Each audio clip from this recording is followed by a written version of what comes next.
আবারও স্বাগত ২১শে বিজনেসে। দর্শক, এখন রয়েছে দেশের ব্যবসা বাণিজ্য ও অর্থনৈতিক পরিস্থিতি নিয়ে বিশেষ আলোচনা। আর এই আলোচনার জন্য আমাদের স্টুডিওতে রয়েছেন Dhaka chamber of commerce and industries DCCI এর সাবেক প্রেসিডেন্ট আশরাফ আহমেদ। দর্শক, ২১শে বিজনেসের এই পর্বটি দেখছেন আলোক হেলথ কেয়ার অ্যান্ড হাসপাতালের সৌজন্যে, powered by national agri care group. দর্শক, জানিয়ে রাখছি, অতিথির সাথে আলোচনা চলাকালে পুঁজিবাজারের নানা তথ্য স্ক্রিনে দেখতে পাবেন স্বয়ংক্রিয় গ্রাফিক্সের মাধ্যমে। আপনাকে স্বাগত ২১শে বিজনেস। ধন্যবাদ আপনাকে। জি আশরাফ ভাই, প্রথমে আমি মুদ্রানীতি নিয়ে কথা বলতে চাচ্ছি। মুদ্রানীতিতে বলা হচ্ছে প্রবৃদ্ধি নয়, মূল্যস্ফীতি নিয়ন্ত্রণে জোর দেওয়া হবে। আগামী জুনের মধ্যে মূল্যস্ফীতি ৭ থেকে ৮% নামিয়ে আনার লক্ষ্য নির্ধারণ করা হয়েছে। এই লক্ষ্যটি বাস্তবায়ন করা আসলে সম্ভব কিনা? ধন্যবাদ আপনাকে। দেখুন, প্রথমেই একটা জিনিস বলে রাখি, একটু মুদ্রানীতি যদি একটু ব্যাখ্যা করি আমরা কিন্তু সংকোচনমূলক মুদ্রানীতি কিন্তু কন্টিনিউ করছি। জি। এবং এটা কিন্তু শুরু হয়েছে গত বছরের জানুয়ারি মাস থেকে, আমাদের ফার্স্ট এমপিএস অফ 2024-এর। এটার কিছু কিছু ইম্প্যাক্ট আছে, যেমন যেটা দেখেছি আমরা গত এক বছর ধরে, যে মুদ্রানীতির এই সংকোচনমূলক ব্যবহারের ফলে দুটো মেজর ইম্প্যাক্ট পড়েছে। এক নাম্বার হচ্ছে আপনার আমাদের ইন্টারেস্ট রেট বেড়ে গেছে, এবং সেটার ফলে যেটা হয়েছে আমাদের ক্রেডিট গ্রোথ কমে এসেছে এবং একটা লিকুইডিটি ক্রাইসিস ক্রিয়েটেড হয়েছে ব্যাংকিং সেক্টরে। সো যার নেট রেজাল্ট আমরা দেখি যে প্রাইভেট সেক্টর ক্রেডিট গ্রোথ আপনার 7%-এ নেমে এসছে এখন।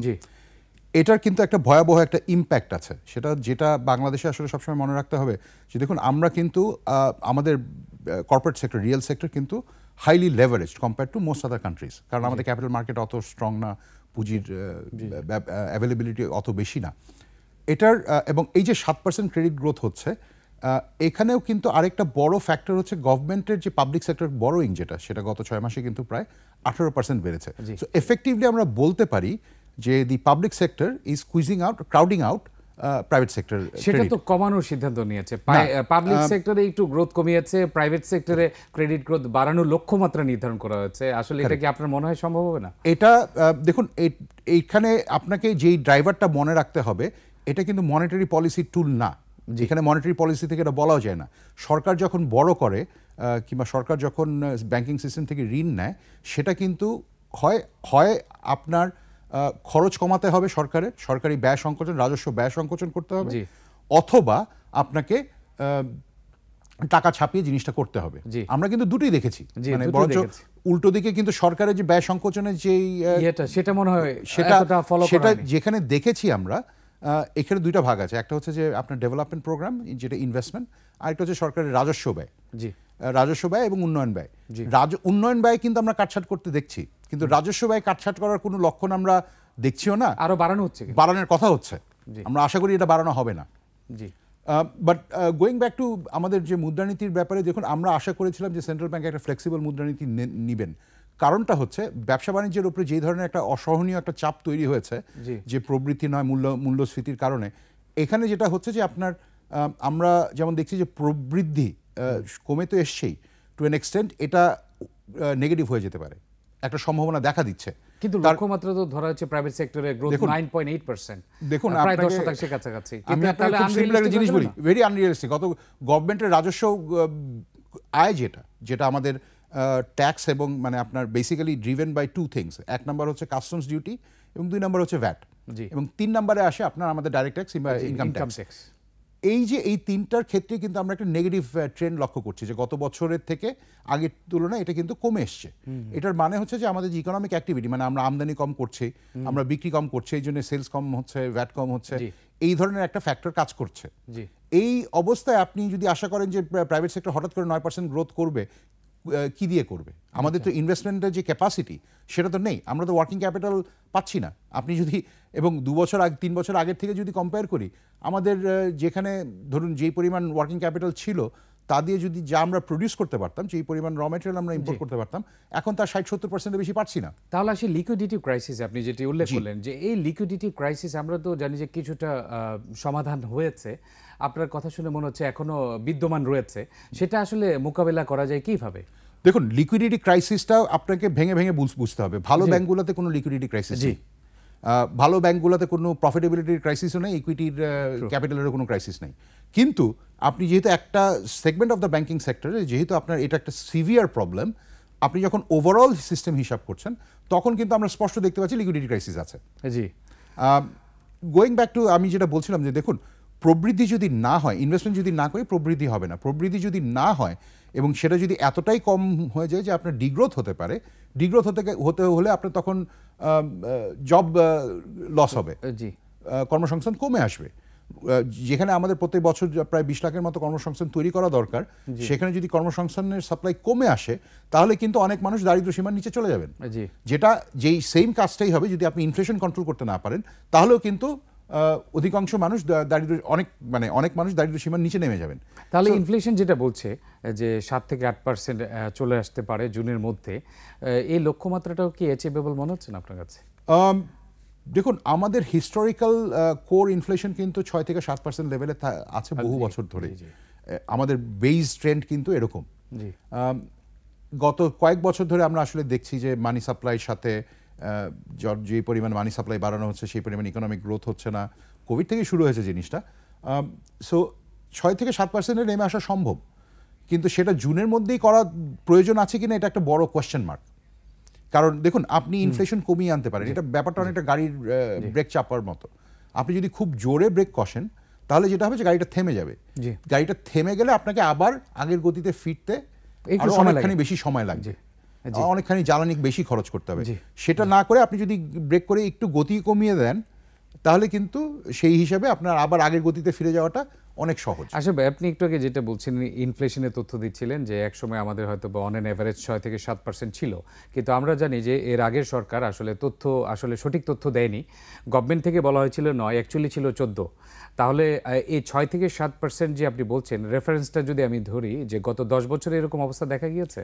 গত 50 বছর ধরে বিবিএস বিভিন্ন একই রকম মেথোডোলজিতে কাজ করেছে। সো এইখানে আপনার বিবিএস এর মেথোডোলজিতে সবসময় কিছু না কিছু সমস্যা ছিল, যেটা প্রোগ্রেসিভলি অনেকখানি ইমপ্রুভমেন্ট হয়েছে। আপনি যদি দেখেন যে 2023-এর দিকে আইএমএফ এর সাথে যখন প্রথম ডিসকাশন শুরু হয় আপনার ক্রেডিট ফ্যাসিলিটিটার জন্য, তখনই কিন্তু বিবিএস এটা মেথোডোলজি চেঞ্জ করে। এটার একটা রেফারেন্স পয়েন্ট বলি আপনাকে আমি, অনেক আগে যেটা ছিল প্রায় 90s-এ যেটা হিসাব করা হতো, এটার ওই কনজিউমার প্রাইস ইনফ্লেশন ডিটারমিন করা হতো ইন্ডাস্ট্রিয়াল ওয়ার্কারের কনজাম্পশন বাস্কেট ধরে, যেটা কিন্তু আসলে ফুললি রিফ্লেক্টিভ না। কিন্তু 2023-এ এসে আমরা যেটা করেছি যে আমাদের যে হাউস হোল্ড এক্সপেন্ডিচার সার্ভে, যেটা ওইটার বেসিসে কনজাম্পশন বাস্কেটটা চেঞ্জ করেছি। এখানে হ্যাঁ দুর্বলতা তো আছেই, কারণ দেখুন এগুলা স্ট্যাটিস্টিক্যাল এরর কিন্তু সবসময়ই থাকে। আচ্ছা, আপনি কিভাবে এটা রিপোর্ট করবেন সেটা একটা বড় ফ্যাক্টর, এবং কোন রিপোর্টে আসলে যে মূল ফ্যাক্টরগুলো ধরা যাবে এবং পুরো প্রকৃত চিত্র তুলে ধরা যাবে সেটাই কিন্তু সবাই আশা করে। সেক্ষেত্রে আপনি ইনফ্লেশন নিয়ে অনেক সুন্দর বিশ্লেষণ করলেন। এখন যদি আমরা আসি রিজার্ভে, রিজার্ভ বাড়ানোটাও কি খুব বেশি সমস্যা হয়ে যাবে? আর রিজার্ভের পাশাপাশি একটু ডলারের স্থিতিশীলতা নিয়েও কথা বলতে চাই, যদি আপনি দুইটা বিষয় রিলেট করে বলতেন। দেখুন, ফার্স্ট অফ অল ডলার অস্থিতিশীল হওয়ার একটা প্রধান কারণ আমি মনে করি সেন্ট্রাল ব্যাংকের আননেসেসারি ইন্টারভেনশন কিংবা ল্যাক অফ ইন্টারভেনশন। দুটোই আছে, একটু এক্সপ্লেন করি আমি। আমরা কিন্তু ফ্রি ফ্লোট মার্কেটে কখনো কাজ করিনি। মার্কেটে আমাদের যে ডলার মার্কেট যে ফ্রি ফ্লোটে থাকবে, মার্কেটের ইন্টারব্যাংকে আপনার যোগান এবং চাহিদার ভিত্তিতে যে বর্তমানে যেটা চালু হয়েছে, না এটা আমরা কখনোই ছিল না প্রায়। সবসময় কিন্তু সেন্ট্রাল ব্যাংক যখন কাগজে কলমে ছিল যে মার্কেটে আমরা ইন্টারভেন করব না, তখনও সেন্ট্রাল ব্যাংক ইন্টারভেন করতেন। এখনও যে স্ট্রাকচারটা এসছে এইটাতেও আসলে দেখা যাবে যে সেন্ট্রাল ব্যাংক অনেক কিছু করছেন, যেটা আমরা ইটস এ ট্রানজিশন প্রসেস। আমরা এটা খুবই ভালো ব্যাপার যে এটা একটা ওপেন সিস্টেমে চলে এসছে। At least the regulatory perspective is fine, যে এটা এখন ওপেনলি ডিটারমিন্ড হবে। আচ্ছা, ওপেন ডিটারমিনেশনের কতগুলো ফান্ডামেন্টাল প্রবলেম আছে যেগুলোর জন্য আসলে আমরা নিজেরা দায়ী। একটু বলি এভাবে যে ওপেন মার্কেট সিস্টেমে ভোলাটাইলিটি হাই হবে। ডলার একদিন সকালবেলা যদি আপনার খুব জরুরি দরকার থাকে, যেদিন কারো কাছে ডলার নেই, ওই দিন আপনাকে অনেক বেশি টাকা দিয়ে কিনতে হবে। আবার যেদিন আপনি দেখবেন যে কারো কাছে ডলারের চাহিদা নেই, তখন যদি আপনি বিক্রি করতে চান তখন ওই দিন আপনাকে কম দামে বিক্রি করতে হবে, ভালো রেট পাবে না। সো এই যে ভোলাটাইলিটি, এটা মার্কেটের নর্ম। আচ্ছা, এখন একটা সময় গিয়ে ফিক্স হবে না, একটা সময় একটু মডারেট লেভেলে আসবে না, এটা ওই মার্কেটের নিয়মই হচ্ছে যে আপনি কি হবে যে যখন আপনি দেখবেন যে বাজারের দাম বেড়ে গেছে ডলারের, যার ডলার বিক্রি করার দরকার নেই সেও কিন্তু বিক্রি করতে আসবে। আবার যখন দেখবেন যে আপনি দাম কমে গেছে, যার ডলার দরকার নেই আজকে, সেও কিন্তু কিনতে বাজারে আসবে তখন। So this is how the market mechanism actually stabilises, একটা আপনার ইকুইলিব্রিয়াম পজিশন তৈরি হয়। এই জিনিসটা আমাদের জন্য তৈরি হওয়াটা খুব ভালো ব্যাপার। এখানে যেটা হয়েছে যে দেখুন, আপনার ডলারের দাম বাড়ার কারণটা, টাকার মূল্যমান কমার প্রধান কারণটা কিন্তু আপনার একটা বড় অংশ এসছে বৈশ্বিক কারণে। আমি যদি একটা এক্সাম্পল দিই আপনাকে, আপনি যদি বেসলাইন 5 বছর আগে 2019 সনে ইউরো কিংবা আইএনআর কিংবা জেপিওয়াই জাপানিজ ইয়েনের এগেইনস্টে টাকার মূল্যমান দেখেন, মোটামুটি দেখবেন সবই কিন্তু 30%-এর কাছাকাছি ডিভ্যালু করেছে। ইউরোটা একটু কম, ইউরোটা 1.02 থেকে 1.20 থেকে 1.05 লেভেলে নেমে এসছে, কিন্তু ইয়েন কিন্তু আবার দেখবেন যে 30% ডিভ্যালুয়েশন হয়েছে, ইন্ডিয়ান রুপির 30% ডিভ্যালুয়েশন হয়েছে। সো এইটার একটা বড় ড্রাইভার কিন্তু আমরা বলতে পারি যে বৈশ্বিক বাজারের পরিস্থিতি। জি, আমরা এই ডলার নিয়ে তো আপনি সুন্দর বলেছেন, আমরা রিজার্ভটা একটু বিরতির পরে এসে রিজার্ভটা নিয়ে কথা বলে। হ্যাঁ, আপনাকে অসংখ্য ধন্যবাদ। দর্শক, এই পর্যায়ে নিচ্ছে একটা বিরতি, ফিরবো একটু পরে, ততক্ষণ আমাদের সঙ্গেই থাকুন। আবারও স্বাগত 21শে বিজনেসে। দর্শক, বিরতির আগে দেশের ব্যবসা বাণিজ্য ও অর্থনৈতিক পরিস্থিতি নিয়ে কথা বলছিলাম Dhaka chamber of commerce and industries DCCI সাবেক প্রেসিডেন্ট আশরাফ আহমেদের সঙ্গে। প্রিয় দর্শক, 21শে বিজনেসের এই অংশটি দেখছেন আলোক হেলথ কেয়ার অ্যান্ড হাসপাতালের সৌজন্যে, powered by national agri care group. আমরা আবারও ফিরছি আলোচনায়। আশরাফ ভাই, আপনাকে প্রশ্ন করেছিলাম বিরতির আগে যে রিজার্ভ কিভাবে বাড়ানো যায়, এটা যদি আপনি একটু বিস্তারিত বলতেন যে বাড়ানোর উপায়গুলো কি কি।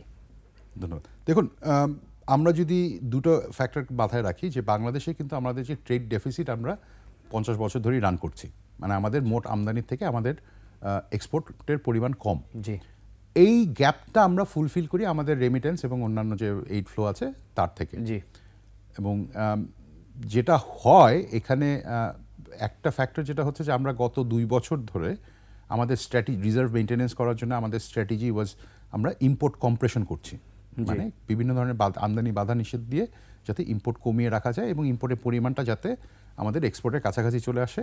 তাহলে যেটা হবে যে আমাদের ট্রেড ডেফিসিট, ট্রেড ডেফিসিটটা কমে আসবে এবং আপনার রেমিটেন্স থেকে যে 20-22 বিলিয়ন ডলার আসে বছরে, সেটা দিয়ে আপনার রিজার্ভে কিছুটা বিল্ড করা যাবে। আচ্ছা, এইখানে কতগুলো ফ্যাক্টর আমি একটু মনে করি হাইলাইট করা দরকার।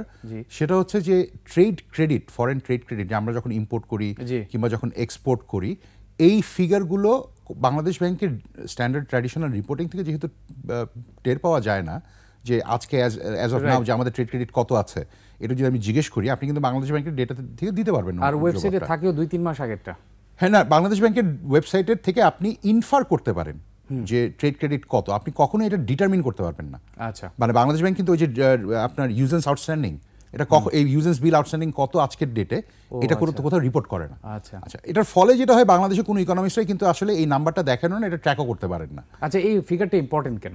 এই ফিগারটা খুবই ইম্পর্টেন্ট কেন বলি আপনাকে আমি, একটা সময় ছিল যে if you go back 5 years এটা নেগলিজেবল একটা পয়েন্টে ছিল, কিন্তু আমাদের জন্য এটা খুব সিগনিফিকেন্ট। কারণ দেখুন, 2022-এ এপ্রিল মাসে যখন ইন্টারেস্ট রেট বাড়া শুরু করলো, আমরা হঠাৎ করে দেখলাম যে আমাদের রিজার্ভ 41 থেকে 20 লেভেলে নেমে আসছে।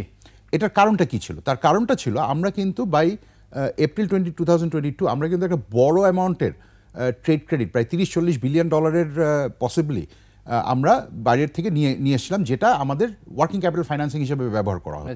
কিন্তু যখন ডলারের রেট বাড়া শুরু করলো, টাকার রেট তখনও যেহেতু বাড়েনি, so what happen was the private sector paid of all the foreign trade credits and tried to বড়ো ইন টাকা।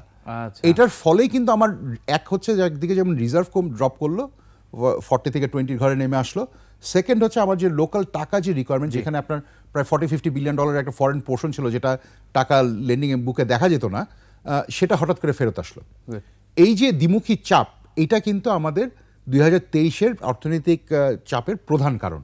আচ্ছা, এক্ষেত্রে আপনি যেটা বলছেন ফরেন ট্রেড ক্রেডিটের রিয়েল টাইম ব্যালেন্সটা দেখালে একটু সুবিধা হয়, দেখালে তখন যেটা হবে যে এটা তখন ডিসকাশনেও সুবিধা হয়, যখন পলিসি মেকাররা কথা বলেন, যখন জার্নালিস্টরা কথা বলেন, কিংবা আমরা বিজনেসম্যানরা যখন কথা বলি, আমাদের পক্ষে এটা জানাটা সুবিধা হয়। জি, আর কি কি উপায় বলছিলেন রিজার্ভ গোয়িং ব্যাক টু আমাদের রিজার্ভের অ্যাকচুয়ালি বাড়ানোর উপায় যদি বলেন, দেখুন, দিনের শেষে আপনাকে এক্সপোর্ট বাড়ানো ছাড়া আপনার কোনো অপশন নেই।